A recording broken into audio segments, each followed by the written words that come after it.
Now, talking of football, Brian May is a fan of Fulham Football Club, who I was lucky enough to speak to this week. And what a lovely man he is, and a great sport. Stay tuned for a little bonus at the end of our chat, which I still can't believe I got him to do.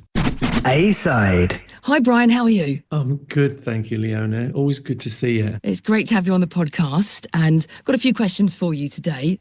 How did you first get into music and playing guitar? Well, I was fortunate enough to be born at the time when rock and roll was being born. So we started our young lives listening to Uncle Mac on children's favourites, playing The Laughing Policeman and Three Billy Goats Gruff and stuff like that. And then suddenly along comes little Richard screaming his head off and Buddy Holly doing incredible things with that incredible guitar twang sound. And we were all just blown away. We thought, this is us, this is our music. I was that kid listening to Radio Luxembourg on a little pair of earphones, which my dad had got government surplus from German submarine or something. And we had a little crystal set which we made together. And I used to listen every night under the covers to what was coming out of America.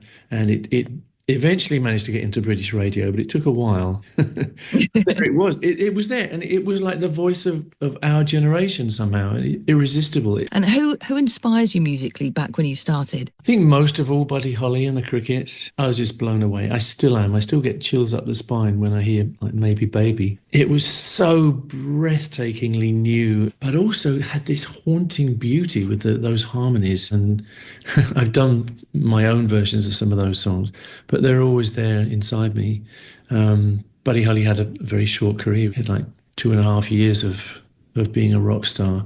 But the melodies he delivered during that time and the whole vibe of this rock music was, to me, immortal.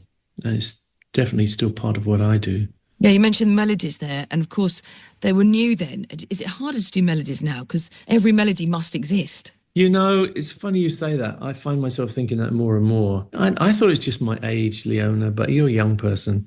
So I don't know. I went to see The Last Dinner Party. Yes, I heard about that, and you thought they were great. Yeah, and I can see where some of this stuff comes from. And Emily, their guitar player, was kind enough to say that she was very influenced by me. And you can see influences, but it's very unusual. It's different and dangerous. And I like that. You can hear these riffs coming out, but they don't go where you think they're going to go. It's not stock. It's not standard. So I was really impressed. Yeah, I love people like that.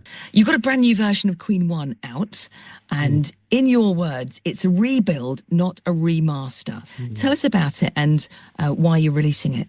Yeah, Queen 1, the actual sound of it, we never liked. We were forced into this position where we got very dry drums, recorded in a small room with pillows in the bass drum and tapes all over the drum skins. And it wasn't even Roger's kit, which he was comfortable on. So Roger's there hitting these things which don't even sound like drums to him. And in the middle of all that, we're also recording guitars very dry and kind of multi-tracking in unison a lot, making things very stiff, doing loads of takes, like take 29, let's keep doing it, boys, until you get it right. Contrary to the spirit, we were all about spontaneity and energy and about liveness in a room, the big ambient sounds. And none of that we got on the first album. So what do you mean by a dry sound exactly then? Depending on where you put the microphone or where you put your ear, you get a very different effect. If you're very close up, it's dry and small and tight, short sound.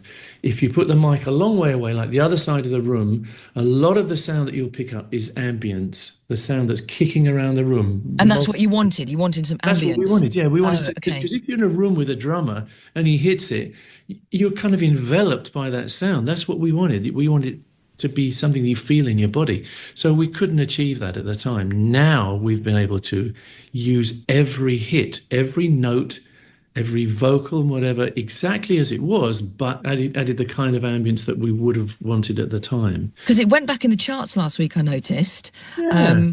And the greatest hits popped up again. I mean, that's in and out the charts all the time, isn't it? It's amazing. Yeah, well, I think this is the first time the first Queen album has been in the top 10 ever. I don't think it was originally. No, I think it got to 20 something. No, it was hard for us in the early days. We didn't get an instant number one or anything. So this is, I think, the first time we got a top 10 album with Queen. We retitled it Queen 1 because we didn't know at the time that there was going to be any more Queen albums. So we just called it Queen. And of course, the year following that, we made an album called Queen 2. So it now makes sense for this to be Queen 1. And here we are in 2024, and Queen, as I mentioned, still in and out the charts all the time. What is it about Queen's music that makes it last so well and relate to new audiences today? Leona, you had to tell me. I really don't know. As songwriters, we write as everyman. We don't write as rock stars. We very seldom have talked about sort of being in the rock world like most people do in rock lyrics. It's not really about it. It's normally our songs are about things which everybody feels, and I think that has an effect. We all have hopes and dreams. We all want to break free. We all want it all at once. There was a very definite point where we decided that the audience were as important as we were in the stage show, and this is why we wrote "We'll Rock You," "We're the Champions," and everything that followed, really, because we realized that it was cool to let people actually get rid of their inhibitions and not just nod their heads, but actually sing with you, stamp with you, clap with you, jump about with you. That became the Queen thing. We encouraged the audience to be with us and to perform with us. And there's talk of some new Queen music? I think Roger and I both put stuff down from time to time. We do. And sometimes we get together and go, what you got? So that kind of stuff happens. And maybe there will be a point where we actually make the decision to do it.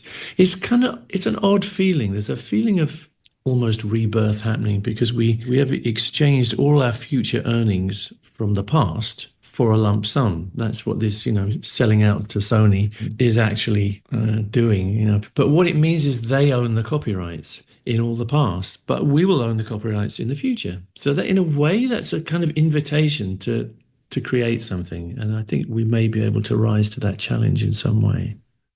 B-side. Do you remember when Freddie actually decided he wanted to be called Freddie Mercury?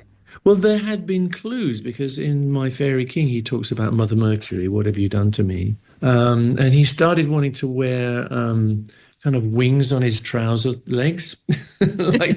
As you do? Yeah, being the Mercury, the mercurial bringer of mail, I guess. But there came a point where he didn't want to be called Bulsara anymore. But there he was, and suddenly he said to us, I've decided I want to be called Mercury now. I'm going to be Freddie Mercury. So we went, okay. And I think in his mind, it was a big deal. And I think it helped form him into the vision of himself, which he'd had from being a kid. He wanted to be the great god Mercury. He wanted to be something out of this world, and he achieved it. Yeah. I mean, was it immediately obvious that he was special? Yeah. He was special. Yeah, he was very noticeable. He always behaved like he was a star, not in a sort of big-headed way, but he just assumed that he was a star, and he would dress very elegantly as much as he could because he was penniless, and he behaved like he was Robert Plant, even though we were all unknown, penniless, would-be musicians. When you heard him singing, did you think this is going to be an incredible band? No, not really. We thought he had great presence, great persona, and a wonderful belief and vision, but we weren't sure that he could sing. Let's put it that way, because he was overdoing everything at the time. He didn't have any feedback. He was just doing what came out naturally. So when he went on a stage, he would run around a lot like a whirling dervish. And you would sing really out of control. And we really weren't sure if it was ever going to work. It wasn't until we came into the studio for the first time and he started to hear himself coming back out of the speakers that it all changed very rapidly. I remember him sitting there after we'd done a take and he got a demo vocal on it. And his face was grim. He said, I don't like it. I don't like how I sound. That's not good enough. I'm going to have to do it again. I want to go back.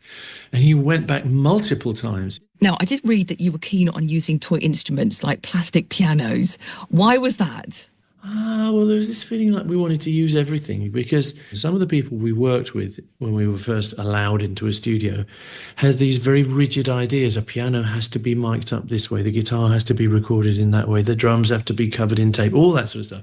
And we said, no, we want all the sounds around us to be ours. We want to bring anything in we want. So yes, toys, things that you can hit, things that you can blow into, microphones hidden in cushions, all sorts of things which are in our daily life. And I recorded a thunderstorm. I mean, so many things which found their way onto Queen records. And I think it makes them more human, makes them breathe.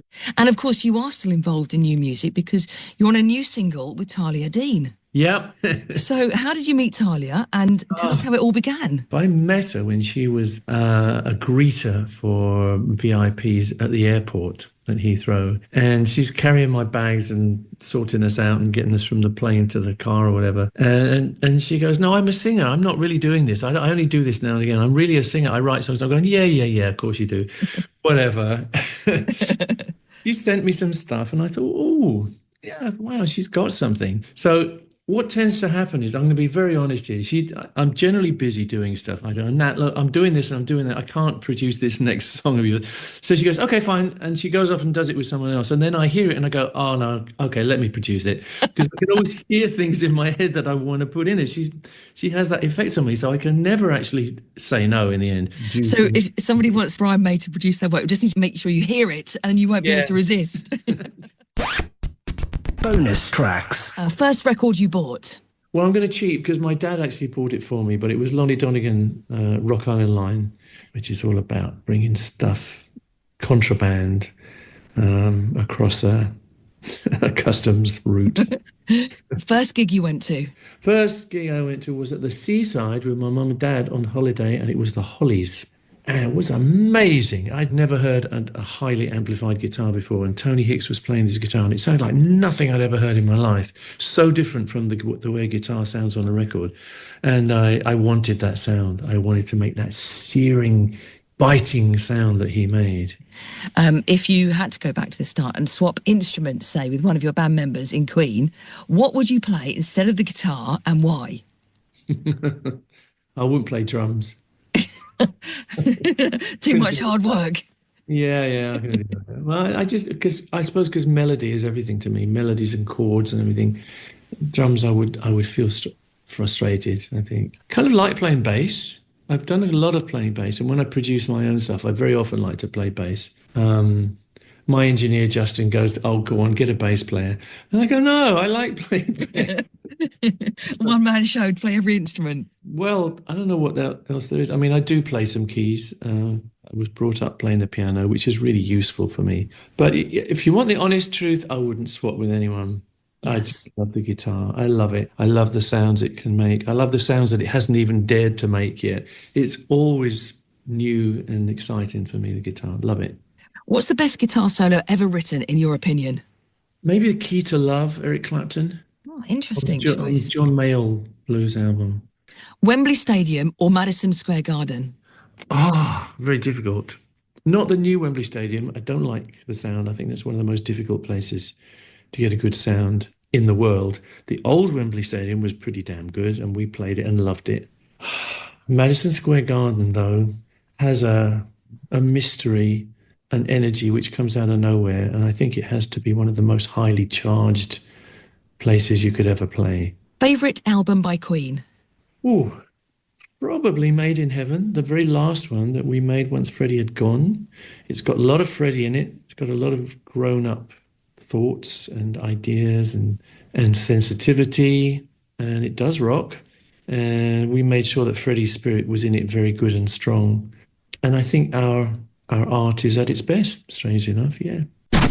Okay, it's time for the dramatic reading. Brian, I'd love it if you could use your creative genius and give us a dramatic reading of some of your lyrics. Imagine that you are giving a science lecture and the basis of the talk is "We will rock you," okay? Okay. Buddy, you're a boy. Make a big noise. Playing in the street. You want to be a big man someday? You got mud on your face.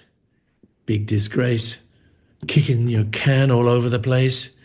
We will rock you. We will rock you. That was absolutely brilliant at the end there, Brian. I really feel like I've just discovered the secrets of the universe or something. What a fantastic reading. Brian, thank you so much for joining us on the podcast. Lovely to have you as a guest. Thank you, Leona. Love speaking with you. See you soon.